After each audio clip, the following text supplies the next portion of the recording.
a bright and sunny morning. But not to worry, we'll make the best of it. There I was saying we're going to have a shorter edition yesterday for my letter from the sergeant's desk. Still managed to go on for nearly 20 minutes.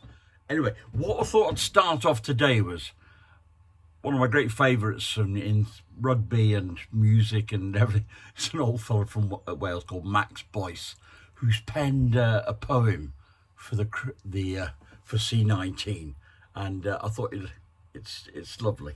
Have a listen. When just the tide went out. Last night as I lay sleeping, when dreams came fast to me, I dreamt I saw Jerusalem beside a tideless sea. And one dream I'll remember as the stars began to fall was Banksy painting Alan Wynne on my neighbour's garage wall. And dreams like that sustain me till these darkest times have passed, and chase away the shadows no caring night should cast. But times like this can shine a light, as hardship often can, to see the best in people and the good that is in man. And I remember Swansea with nobody about, when the shops are closed like Sunday and just the tide went out. And I remember Mumbles with the harbour in its keep, and the little boats at anchor that fish the waters deep. And I heard the seabirds calling as the gulls all wheeled about, but all the town was sleeping now, and just the tide went out. And when these days are over and memories remain, when children painted rainbows and the sun shone through the rain, and the thought of all the nurses who stretched all the pain, and I hope the carers never see a time like this again. And I prayed last week for Boris, who knocked on heaven's door, and I thought of voting Tory, which I'd never done before. And though the sun is shining now, I've no immediate plans, so I'll write a book on staying in and ways to wash your hands. And now, more days of lockdown, 3 weeks of staying in, and I'm running out of vodka, so I started on the gin. And my neighbours are complaining, I've heard them scream and shout, with the sound the bins are making, I take the empties out. And when all this is over, and our fragile world survives, and I hope that God is caring now for the ones who gave their lives, and I pray we'll find an answer, for my faith is cast in doubt, and God draws back the heavens, and all the stars come out. And I'll remember mornings with nobody about, when the shops are closed like Sunday, and just the tide went out.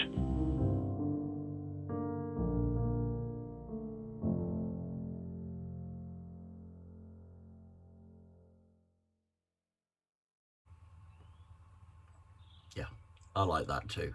Yeah, that was spot on. Got some special stuff today, but first, George Dixon. My apologies. Okay, Dixon had Doc Green, and he had a special way of curing his ailment. First of all, I believe his ailment was a bit of arthritis, and the way he cured it was with bee stings. Upturned glass, bees. Not my cup of tea. I think I'll take a bit of arthritis. But that apparently is the story. So my apologies for not not telling you that yesterday, but there you go. What am I going to tell you? Oh, Aquamarina was the girl. Well, Marina was her name. Out of Stingray. Remember that? See, I remember that. Right, we're going to carry on. Oh, the great debate. What is the plural of Lego? Lego, the trademark of the Danish toy, don't step on it with your bare feet toy. What is the plural? I picked up 3 pieces of Lego, or Legos. What's to me, it's Lego, singular. Not in the States, it's not. Legos. Biggest debate. What an argument we had. Definitely Legos over there. Alrighty. Okay, I'm going to bring you one of my favourite board games. Well, it's not really a board, it's a card game. And it's this. It's called Contraband, and it comes from the 1960s. You can get them on eBay. But it's lovely, and it's all based on trying to smuggle stuff through customs. it's best played with a minimum, I'd say, about 4 people. One of you plays the customs officer, and others of you pass a collection of cards from one to the other. And before you pass them, you have to say what's in your hand. And you say, oh, well, perfume. And then you pay the duty on the perfume. But if you've got a jewellery and it's a higher amount, you've saved yourself, unless you get challenged by the customs officer, in which case you have to pay the fine. Okay, then there's really big ones, like if you get caught with the crown jewels, that's a lot of money, and you pay the fines, and then there's luggage, and you can say, oh, nothing to declare, I've just got luggage. And then you can either get challenged, and then your next person you pass them on to, and of course he puts down jewellery, and you've said nothing to declare, and the customs officer, oh, I'll have you next time. And it's just such a silly, fun game. Contraband, okay? I'm sure it's out there somewhere. You can get a hold of a copy. Oh, while we're on board games, I've got another one, all right? And it's called Quattro. And it's like a little bit like, when you drop the coins down. Anyway, here's a picture of it. Okay. Now, basically, you have 16 pieces, which you place on the board one at a time. You got some that are long, tall ones, some that are short, so they're long or short, some that are white, and some that are dark brown. So that's another one, either or. Some that have got holes in the top, and some that haven't. And what's the other category? Oh, some that are square and some that are round. So you've got 4 different categories. Basically, you've got to line up in a line across the board, a line of 4, all the same, all short, all white, all brown. With me? Now, the way that the board is set out here, to the bottom left-hand corner, is the next piece to go on. You've been given that piece. Which space do you put it on in order to win? It's your first lesson in Quattro. Once you've got a grip of it, get in touch with me and we'll have a game. I'll set it up online. All right. So that's Quattro. That's just a lovely board. Lovely game. Now, Leaf from the Tree. You're going to love this one. This is a very close relation to, this is my Aunt Daphne. She's a very, very, very posh lady. I don't recall ever meeting her, okay? Because she lived in London, and she moved in theatrical circles, shall we say. The rumour was that she worked at the Windmill Theatre. Okay. Now, if you're familiar with the Windmill Theatre, there's a film out about it. But their motto was, "We never close," and it was their motto during the war. And basically, air raids and everything, they just carried on, and the place never got bombed. But what went on stage was, it was the first nude review show. But they were very careful that none of the girls were allowed to move. Okay. And they had very posh girls who worked at the windmill. And rumour has it, my aunt was on the books that she worked there, though I'm still researching that.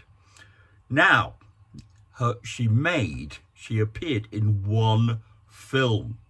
She's on the old IMDb. By the way, what does IMDb stand for? Okay, tell me. Okay, IMDb. And she's there, but she's under her married name of Elphinstone, but Daphne Elphinstone. Now, Elphinstone himself, her husband, he was an actor as well, and he appeared in a couple of really big films. He appeared with Noel Coward. By the way, I did pronounce Noel Coward as Noel Cowell the other day. I do apologise to Noel. I think it was called The Cruel Sea, not The Cruel Sea. It was a big wartime movie, and he played the second officer on this ship.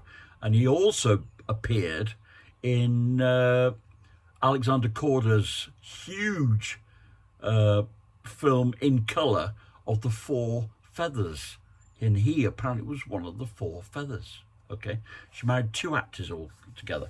Anyway, George Formby made a load of films during the Second World War. You remember George? When I'm leaning windows, I'm standing and then going in. Yeah, that's George. Made a load of films, entertained the troops royally during the Second World War, as obviously being a musical act. But his very last film after the end of the war, made in 1946, was George on, surprise, surprise, Civvy Street. I'm not going to spoil the plot. The plot revolves around him either inheriting or sort of inheriting a pub that's on its last legs and how he builds it up, and the plot by a neighbouring pub to put him down. And the plot revolves round, in order to destroy his trade and get his license taken away, they're going to get a stripper to appear at a big party that he's holding. Guess who plays the stripper? Yes, my Aunt Daphne. So enjoy the following. She's just getting welcomed onto the stage, and this is why my Aunt Daphne starts taking her clothes off. And keep watching until you see a fantastic right hook from Auntie Daphne. Okay? Enjoy this. I love this. Fleet is yet to come. The Unicorn proudly present Miss Mitzi Monroe, star of the Frolic Theatre London, who has come down here especially to sing for us. Come on, folks, give her a big hand.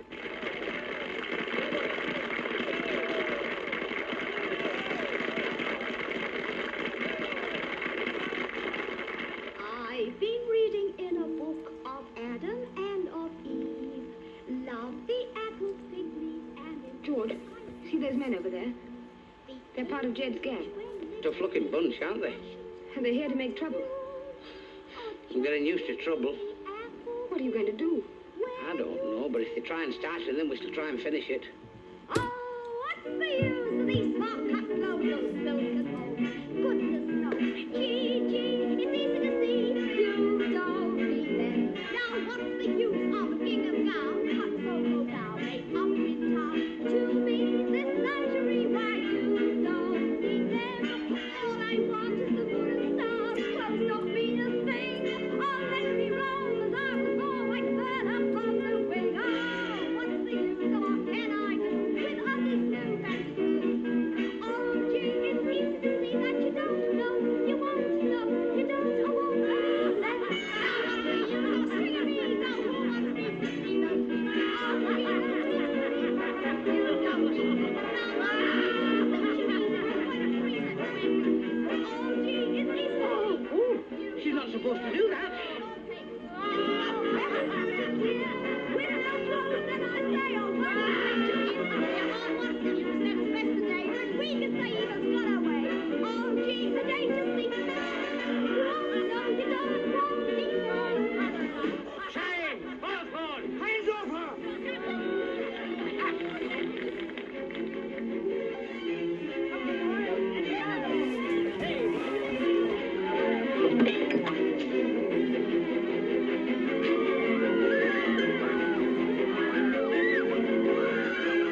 yourself? You've been a bad lad, a very bad lad. Let me go! It's your duty. Arrest that woman. You are under arrest for creating a disturbance in a public house. Please. You've got nothing on me. Oh, yes, I have, me coat. I'm innocent. I'm not going to take the rap for him. There's the man who hired me. I never saw that woman before in all my I've life. got your letter to prove that you offered me 20 quid. I can't believe it. How did she never go to Hollywood? She would have made a fortune. And that's the proper photographs I've got of Aunt Daphne are from that film. The little blonde bombshell is my Aunt Daphne. Oh dear, God bless her. Anyway, later in life, just finish her story off. She also, the family rumour has it, she had an affair with Richard Green. Dun, dun, dun, dun, dun, dun. Oh, the Robin Hood, you know. Okay. Keep that quiet. Keep that under your hat. And then, when she later on in life, she met an Indian prince. Well, would have been an Indian prince had it not been for the Raj being disbanded. All that. So they packed up their bags and bought an old car, an old Oxford big rumbly old car. Now he was an international standard bridge player. So they jump in the car and drive to India. And they finance the trip by stopping off at scheduled bridge tournaments on the way. So they get to Calcutta. Excuse me, I can't remember all the names of the new names of the Indian. But they had they opened up an animal hospital in Calcutta. And she saw out her days there. And just an amazing woman. But that's Daphne Hope, Daphne Elphinstone. And she's a tough cookie. That's my leaf from the tree for today. All right. See who I can dig up for tomorrow. Right, what else have we got here? Let's have a look.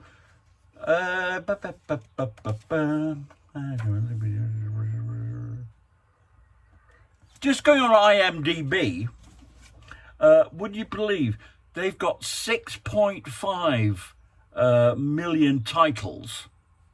I can't believe that. They've got 10.4 people listed, okay, and 83 million registered users. And if you've ever used it, fantastic. We used to have a huge book on the bookshelf about, all about films. And, any film. What I'd love to see one day will be somewhere, and I should think it'll come out. All these different companies have different numbers of titles they've got. Why not have one central depository of films where you can watch any film ever made? It's got to be done. Right, let's have a look here. Lego, would you mention Lego? Right.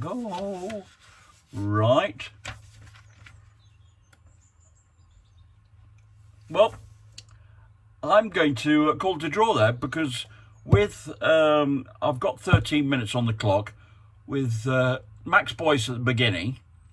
I know, because I was there. And my darling Mixie Monroe, I think her name was. Daphne, that was 3 or 4 minutes. So you're going to be up to 20 minutes anyway. All right. And it'll be a shorter editing day today. And I can that time. Oh, just before you go, bit of a disaster. GPS tracker on the cat. Pumpkin comes in about an hour ago. No tracker, gone. So I've now got to backtrack on the record on the tracker to see if I can find it somewhere. But it's not, it's not this tracker pins it down to the nearest 3 inches. Yeah, if you're in the right county, I think. But not to worry. Keep sending me loads of stuff, won't you? I've got a load of stuff that I want to include. And tomorrow I've got a friend of mine's husband has written a book about dogs. You might have seen that. He's a postman, okay? and I think it's called Postman's Dogs. I'll show you a picture of the title. He's done all the artwork, and it's absolutely lovely. So I'm going to show you that tomorrow. What else have we got? Oh, some origami. Yeah, the old joke. You know, I'm black belt in origami, so I'll show you that. What else have I got? Well, that'll do for the time being. I'll route some. Don't worry, I'm a long way from running out of material. You'll know when I have done, because you'll dial in one day and the message, the letter from the sergeant will have got lost in the post. All right, wish you good luck. Be kind to yourself, kind to each other, keep safe. That's all, folks. See you tomorrow. Bye-bye.